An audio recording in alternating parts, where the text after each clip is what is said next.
Assalamualaikum warahmatullahi wabarakatuh. Waalaikumsalam warahmatullahi wabarakatuh. Nah, selamat pagi anak-anak. Pagi Bu. Oke, bagaimana kabar hari ini? Alhamdulillah, baik-baik saja. Baik, alhamdulillah. Oh ya, hari ini masuk semua atau ada yang tidak masuk? Masuk semua Bu, alhamdulillah Bu. Oh iya sudah kalau gitu. Tapi Ibu absen dulu ya. Ya Bu. Siti Mas Kuro, Hadir Bu. Muhammad Nur David. Hadirah Bu. Oke, hari ini kita sudah memasuki materi baru. Tapi sebelum itu, Ibu tanya dulu, kira-kira kemarin itu kita membahas tentang apa? Guys, tidak ada yang ingat, tidak ada yang belajar ini. Kita kemarin membahas cabang ilmu biologi, yaitu evolusi. Nah, apa yang dinamakan evolusi ya? Masih ingat? Ingat Bu, Apa itu Pak? Ayo Mas David. perubahan makhluk hidup dari generasi ke generasi. Benar. Mungkin ada yang lain? Ya benar, tadi yang dikatakan Mas David berarti belajar ya. Ya Bu. Jadi evolusi adalah perubahan makhluk hidup secara bertahap dalam jangka waktu yang sangat lama, dari bentuk yang sederhana menjadi bentuk yang lebih kompleks. Nah, seperti itu ya. Nah ya, kita kan sebagai umat Islam kita mengetahui bahwa kita berasal, nenek moyang kita bukanlah dari kera yang seperti dikatakan oleh Darwin, melainkan kita nenek moyang kita adalah Nabi Adam. Namun kenapa hari ini sampai saat ini kita masih mempelajari evolusi? Karena evolusi itu merupakan pijakan dari teori-teori yang lain. Dari evolusi ini juga dapat menciptakan ilmu-ilmu lain seperti ilmu genetika, yaitu seperti hukum Mendel, seperti itu, terus kemudian taksonomi, rekayasa genetika dan lain sebagainya. Ibu rasa untuk teori evolusi ini sudah paham semua ya? Ya Bu. Baik, kalau begitu, kalau sudah paham, sekarang ini mari kita lanjutkan ke materi sama juga dengan cabang dari ilmu biologi, yaitu bioteknologi. Nah,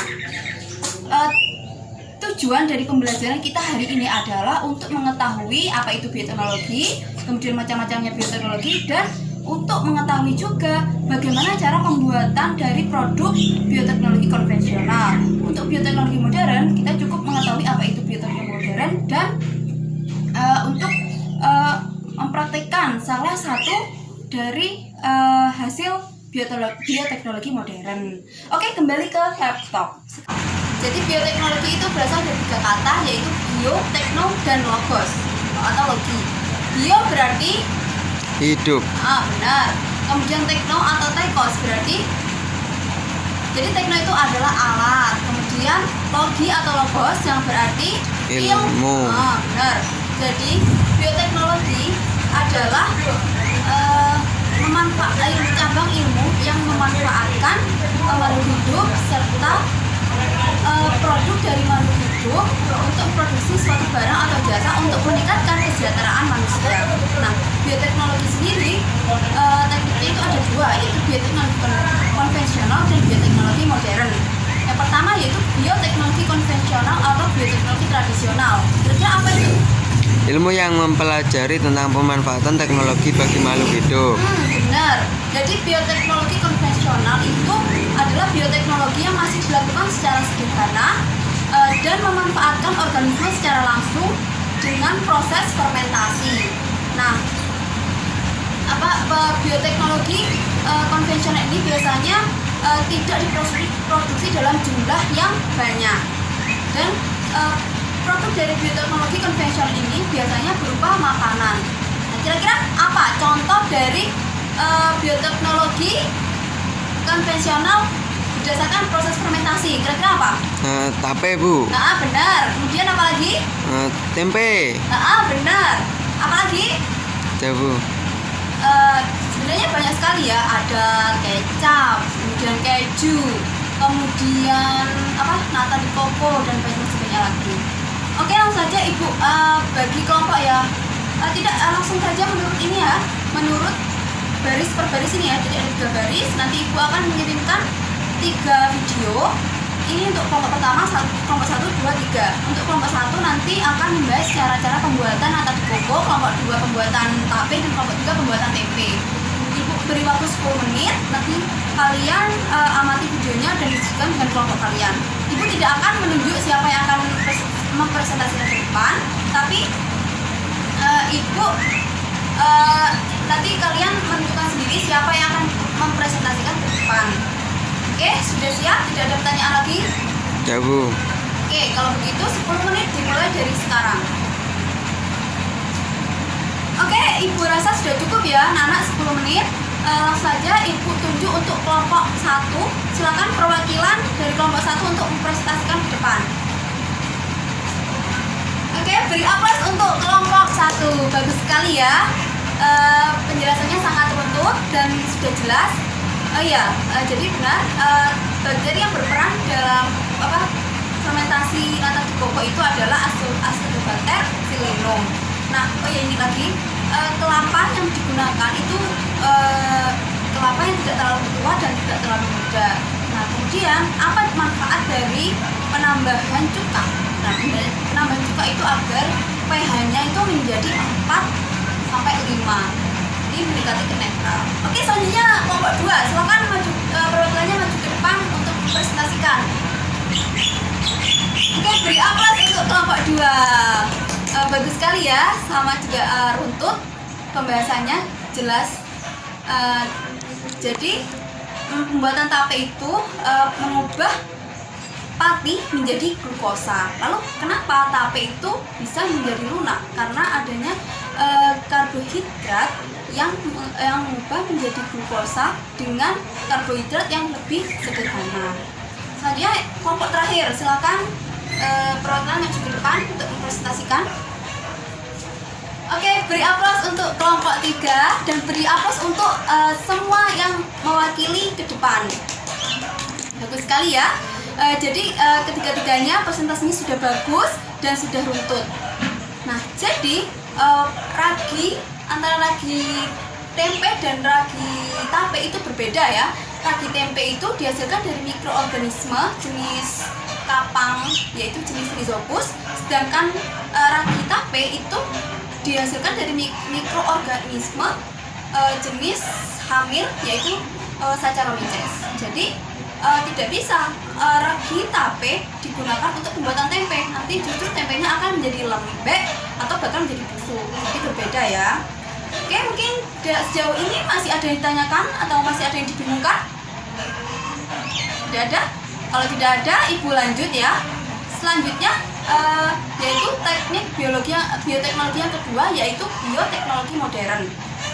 Nah, bioteknologi modern ini didasarkan pada manipulasi atau rekayasa DNA. Nah, contoh dari bioteknologi modern yaitu ada cloning, kemudian rekombina DNA, dan ada kultur jaringan. Nah, cloning sendiri itu menurut agama Islam itu diharamkan. Bahkan agama-agama lain juga mengharamkan cloning ini untuk manusia. Tetapi apabila cloning untuk hewan dan tumbuhan itu masih di dalam Islam itu dihukumi mubah atau boleh. Nah, contoh dari cloning hewan ini adalah domba Dolly. Kalian bisa lihat AKS halaman 50. Nah, di situ sudah ada gambar, yaitu dari domba Finn Dorset ini diambil selnya, kemudian dari domba Blackface ini diambil sel telurnya, kemudian sel telur dari domba Blackface itu dihilangkan intinya, dan kemudian sel dari domba Finn Dorset ini dimasukkan ke dalam sel telur domba Blackface. Nah, kemudian sel terkonstruksi dengan sitoplasma Blackface dan nukleus Finn Dorset. Nah, kemudian terbentuklah embrio awal. Nah, embrio ini nanti dimasukkan ke dalam domba Blackface dan terbentuklah domba Dolly seperti itu. Nah, di dalam bioteknologi itu ada yang namanya bioetika. Bioetika yaitu peranan etika dalam ilmu-ilmu biologis. Jadi ada etika-etikanya. Jadi kita tidak melampaui batas. Nah, di dalam Al-Quran sendiri, di dalam surat Al-Waqiah ayat 63 dan 64, Ibu bacakan. Bismillahirrahmanirrahim. Afara'aitum ma tahrusun antum tazra'unahu am nahnu zari'un. Yang artinya, maka terangkanlah kepadaku apa yang kamu tanam. Kamukah yang menumbuhkannya atau kami yang menumbuhkannya? Nah, seperti itu. Jadi ayat 63 itu berarti Allah mendorong manusia untuk memperhatikan apa yang mereka tanam dan dengan apa mereka menumbuhkan tanaman tersebut. Nah, sedangkan pada ayat 64 itu kan sebuah kalimat tanya ya. Kamukah yang menumbuhkannya atau kami yang menumbuhkannya? Nah, jadi itu tujuannya bukan untuk mengetahui jawabannya, melainkan Allah menekankan kepada manusia bahwa mereka bukanlah yang menumbuhkan tanaman tersebut, melainkan Allah. Jadi dengan tanaman dan tumbuhan ini Allah mendorong manusia untuk selalu berpikir atas kebesaran Allah. Allah juga memberi manusia akal, di mana akal itu melebihi dari akal hewan dan hampir sempurna ya akal manusia itu. Sehingga kita bisa berpikir sampai sejauh ini, sampai berpikiran tentang cloning, kemudian DNA rekombinasi dan lain sebagainya, seperti itu. Oke. Mungkin ada pertanyaan untuk pertemuan hari ini dari awal hingga akhir? Tidak ada? Sudah paham semua? Sudah paham semua? Ya. Sudah ya. Kalau sudah paham semua, Ibu cukupkan untuk pertemuan hari ini. Oh ya, untuk tugasnya di sini ada berapa siswa? 30. Ya. Oke, kalau 30 berarti Ibu bagi menjadi 5 kelompok ya. Berarti setiap kelompok ada 6 anggota. Nanti minta tolong ketua kelasnya dibagi ya kelompoknya. Tugasnya itu halaman 51, yaitu membuat kultur jaringan dari wortel. Nah, nanti Ibu akan kirimkan link video yang bisa kalian pelajari untuk pembuatan kultur jaringan ini. Dan untuk untuk tabungnya ini bisa diganti dengan toples ataupun itu wadah dari UC 1000 itu bisa. Oke, sudah jelas ya untuk tugasnya? Tidak ada pertanyaan lagi? Ya, kalau sudah tidak ada, Ibu cukupkan untuk pertemuan hari ini. Semoga apa yang kita pelajari hari ini barokah dan bermanfaat. Oke, jangan lupa untuk belajar dan jaga kesehatan. Ibu akhiri, wassalamualaikum warahmatullahi wabarakatuh.